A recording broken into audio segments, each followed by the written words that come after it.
There is a reason why God created you in balance. Now, the moment you do so, you must then realize you are walking in the corridors of evil. And in these corridors of evil, what do we say is actually in charge? It is the devil. That is the only time the devil gets you, and he doesn't get you by actually forcing you. He exploits. Remember the story in the Gethsemane? When Jesus was at the top of his holiness, the devil knew this is who he is. And the devil knew he couldn't actually force him. So what does the devil do? He waits for that moment when Jesus was completing his 40 days and nights fasting. And obviously, yes, you can't blame Jesus at that point in time. If it was you start thinking of food, isn't it? So the devil waited for that moment when Jesus was actually finishing his fasting. He knew Jesus was now hungry. He must have thoughts of food in his mind.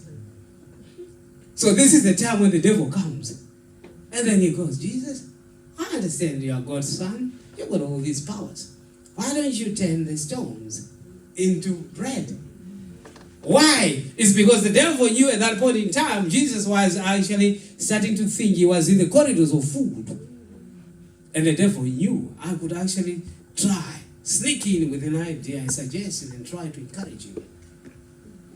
But of course, because Jesus was fully balanced, the way he was created with the Father, with the power of the Holy Spirit and himself, dedicated, focused, and on the ball. Never took his eye off the ball. That's who he was. And he kept on walking and walking and walking. And he was fully balanced.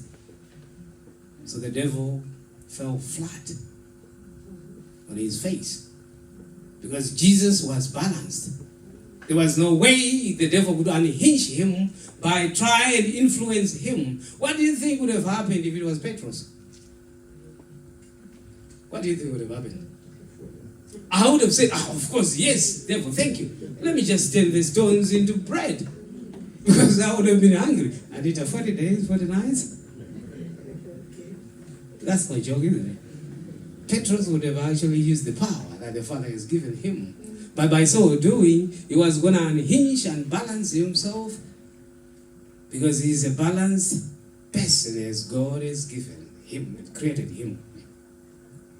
So doubt chips off our faith, in as much as fear throws us out of balance with the balance that God has given us. So when you walk in these two corridors, there is only one thing. What do you think is the sure thing here? You walk in fear, you walk in doubt. The sure thing is what I call myself, that is a cocktail for disaster.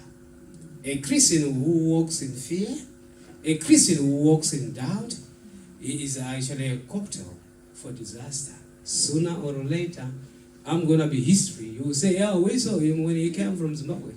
He came and preached to us. But as long as I have doubt, I have fear, it is only a question of time. Because I am walking unbalanced. I have actually unhinged what God has put in me. So when I do so, I'm defying the order of God. So when you defy the order of God, you will not get far.